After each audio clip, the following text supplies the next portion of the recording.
Olá, primeiro ano, boa tarde, uma ótima tarde para todos vocês. Estamos iniciando mais uma aula, né? Também mais uma semana, que Deus possa estar abençoando a nossa semana, né? Nós tenhamos uma semana de paz, uma semana abençoada por Deus. E hoje nós estaremos trabalhando em português, a partir aí da página 8, que na seção Na Ponta da Língua.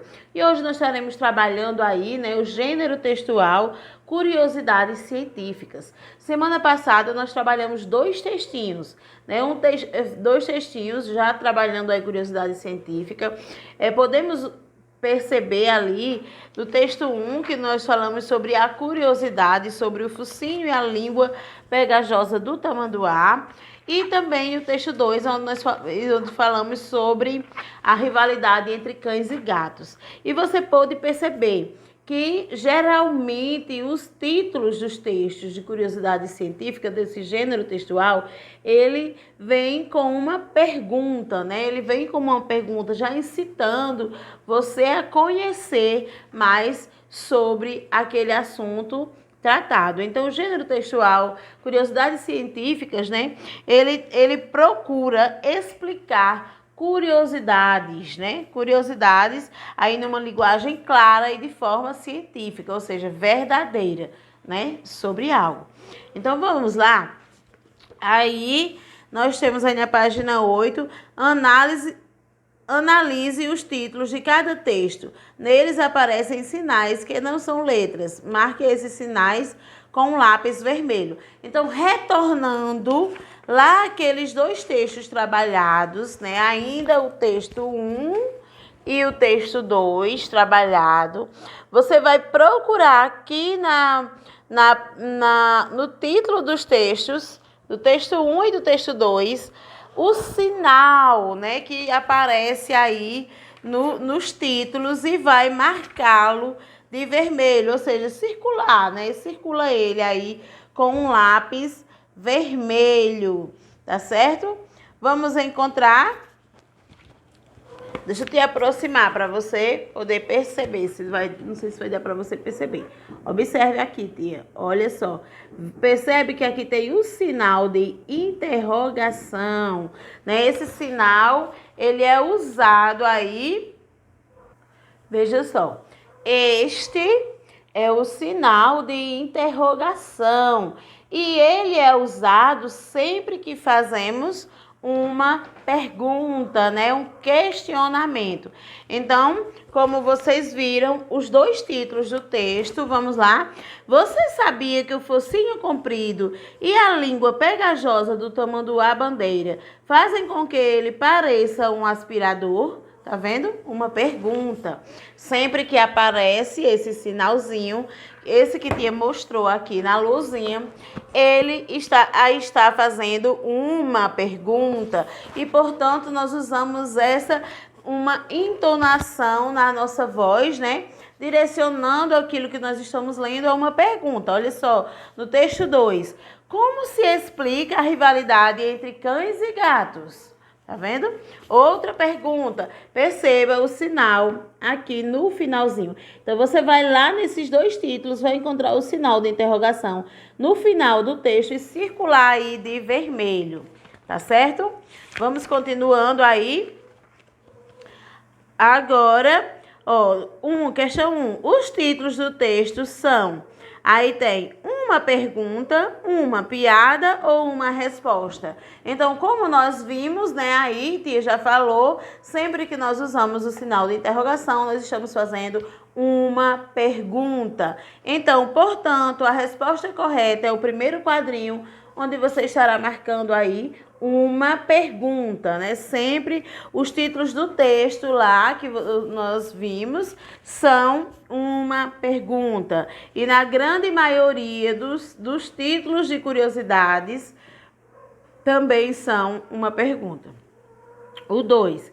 Esses textos foram escritos para alunos e alunas do primeiro ano, para alunos que estudam ciências ou para pessoas em geral. Então, como nós vimos, né, o texto ele foi escrito para pessoas no geral, né? Para quem procura por essas curiosidades, então terão acesso a esses textos. Ou seja, as curiosidades científicas, geralmente elas não têm um público particular alvo. Eles são textos feitos para o público em geral, né?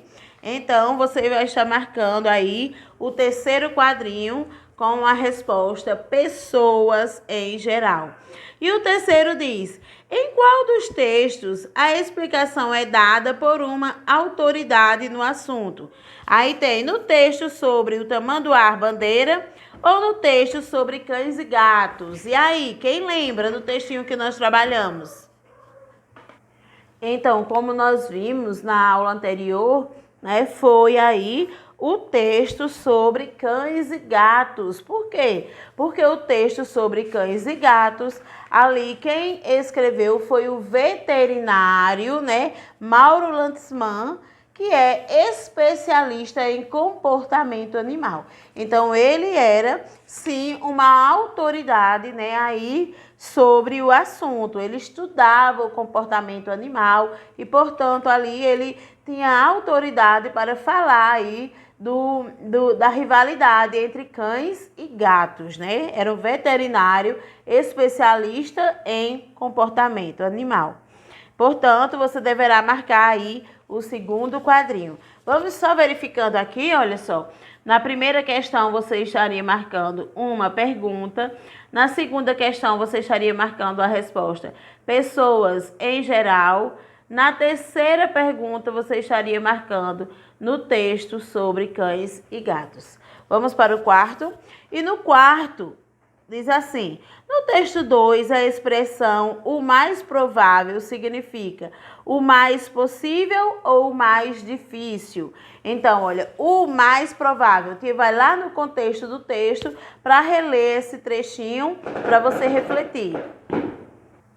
Olha só, está logo aqui no início, ó, o mais provável é que ela tenha origem no instinto de caça dos cachorros, que antes de serem domesticados precisavam capturar presas para se alimentar. Então, olha só, o mais provável é que a origem da rivalidade entre cães e gatos, né, tenha origem aí do instinto caçador dos cachorros que antes de serem domesticados precisavam aí caçar para se alimentar. Então, nós podemos compreender, né, que aí significa o mais possível. Então, quer dizer que o mais possível, né, a resposta possível aí entre a rivalidade entre cães e gatos é aí o instinto de caça do cachorro. Então, a palavra a expressão o mais provável significa aí o mais possível. Então, você estará marcando o primeiro quadrinho.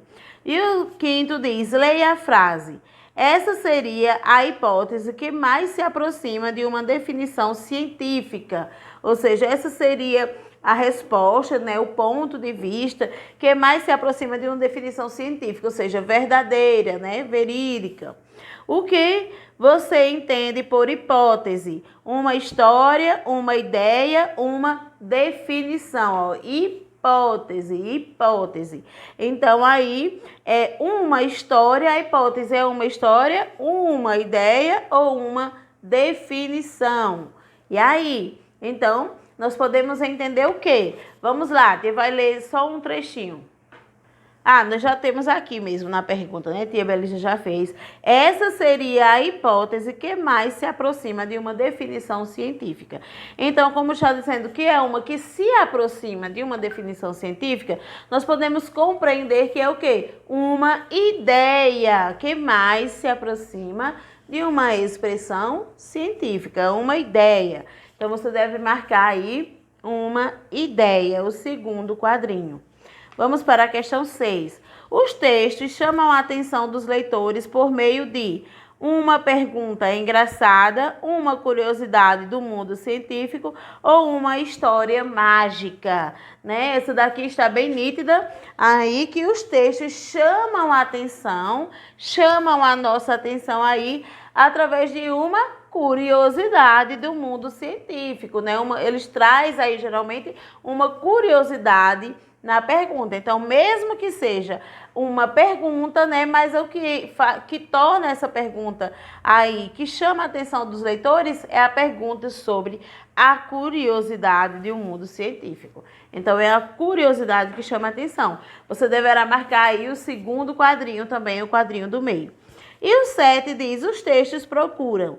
Os textos que nós fizemos a leitura, eles procuram explicar uma curiosidade científica, contar como vivem os animais, ensinar sobre a vida dos animais ameaçados de extinção. Então, os textos, né, eles procuram explicar uma curiosidade científica. Eles procuram explicar uma curiosidade científica.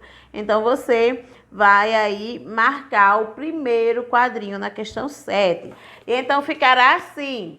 Na questão 6, na questão 4, quer dizer, você vai marcar aí o mais possível, o primeiro quadrinho. Na questão 5, você vai marcar aí o segundo quadrinho, né? Uma ideia, né? Uma ideia. E aí no 6º você vai marcar uma curiosidade do mundo científico, marcando o segundo quadrinho. E na questão 7 você vai marcar o primeiro quadrinho, né? Procura explicar uma curiosidade científica. E aí no finzinho nós temos uma notinha sobre curiosidade científica. Olha, o texto de curiosidade científica, ele procura oferecer conhecimentos científicos em uma linguagem compreensível para explicar algumas curiosidades às pessoas em geral. Então, olha só, as pessoas em geral. Na maioria das vezes, o seu título é uma pergunta. Como o Ti falou, na maioria das vezes, o título é uma pergunta. Não quer dizer que vai ser sempre, né? Continuando aí, vamos para o que você acha. Olha só, o que você acha? Como é possível identificar um animal vendo apenas uma parte da fotografia dele? E aí, o que é que você acha? Como é possível, né, explicar, identificar um animal apenas vendo uma parte da fotografia dele? E aí, vamos observar? Aí no 2 diz, observe as imagens. Quais são os animais ocultos? Então, você tem aí, olha só, esta imagem, tem esta imagem, né? E tem mais estas aqui, estas duas imagens, olha só. Você consegue identificar que animais são esses? E aí, será que você consegue? Tia Belisa, tem certeza, conhecendo vocês, que vocês conseguirão identificar totalmente esses animais.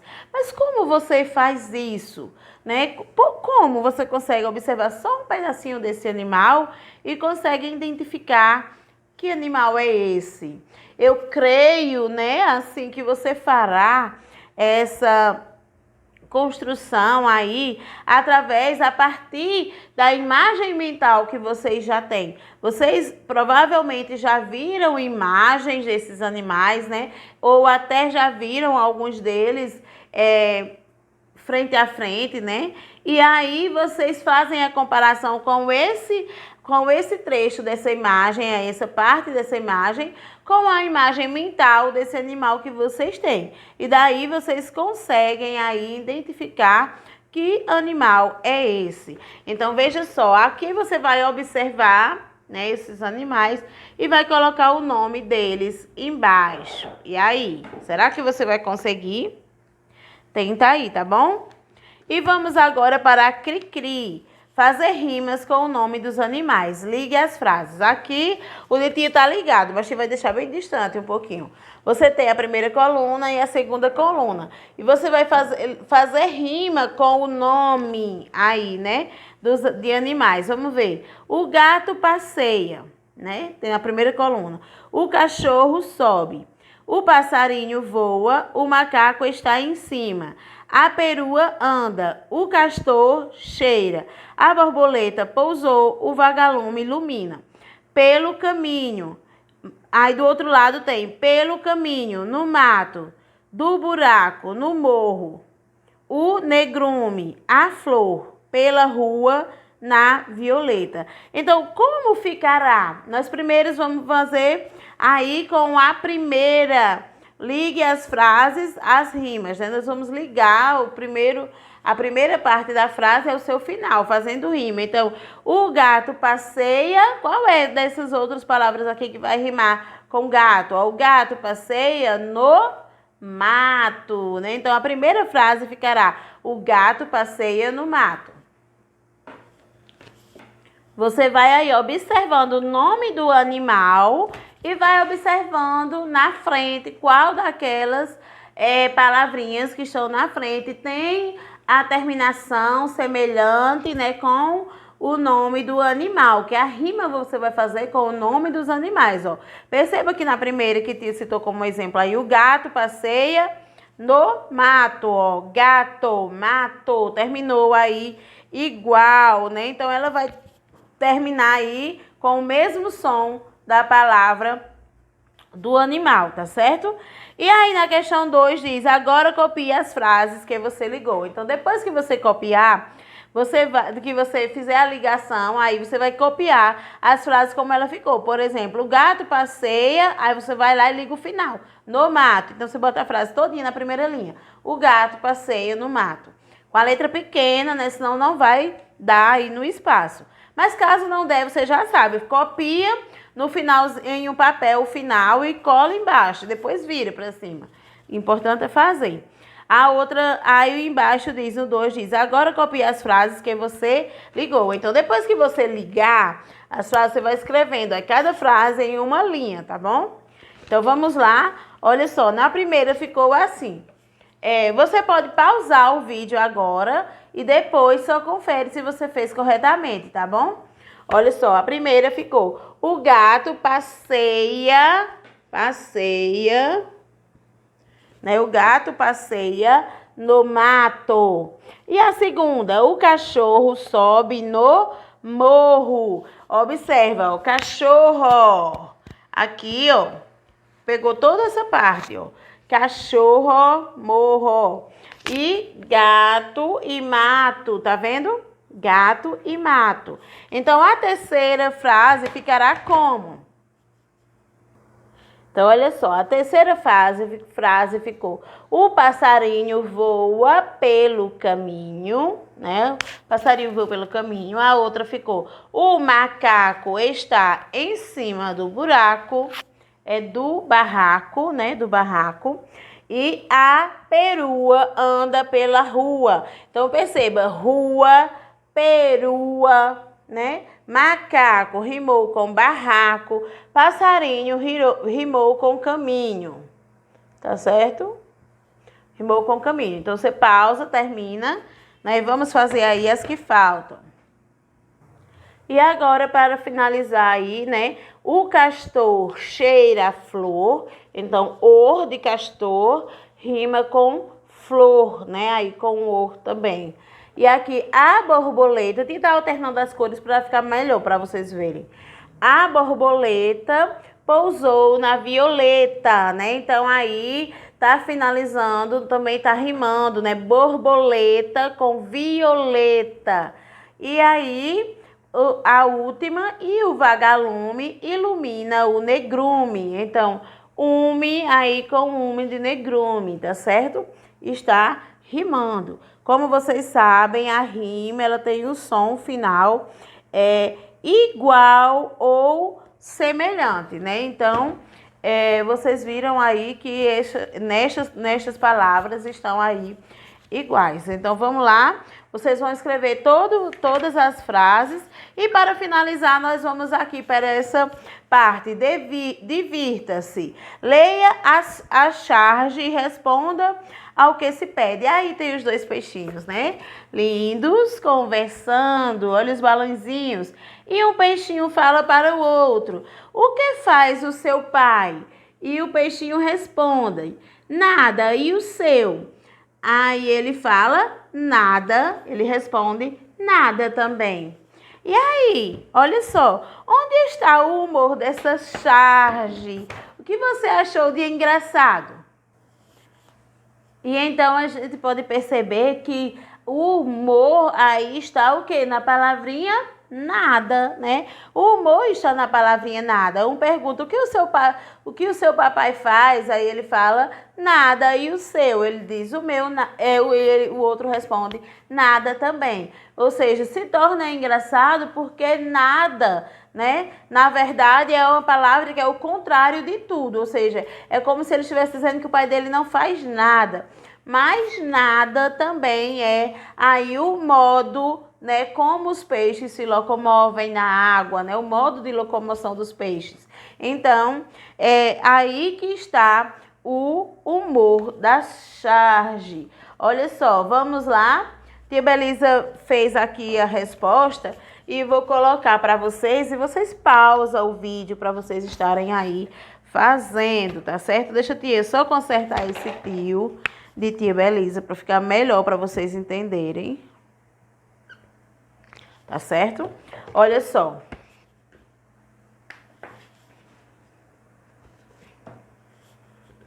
O humor está na palavra nada, uma vez que nada é o contrário, né, de tudo, mas também o modo de locomoção dos peixes. Tá certo? Pausa aí para você ficar vendo bem direitinho e escreve a sua resposta, tá bom? E assim nós finalizamos nossa aula de hoje. Um grande beijo para todos vocês e até amanhã com a graça de Deus.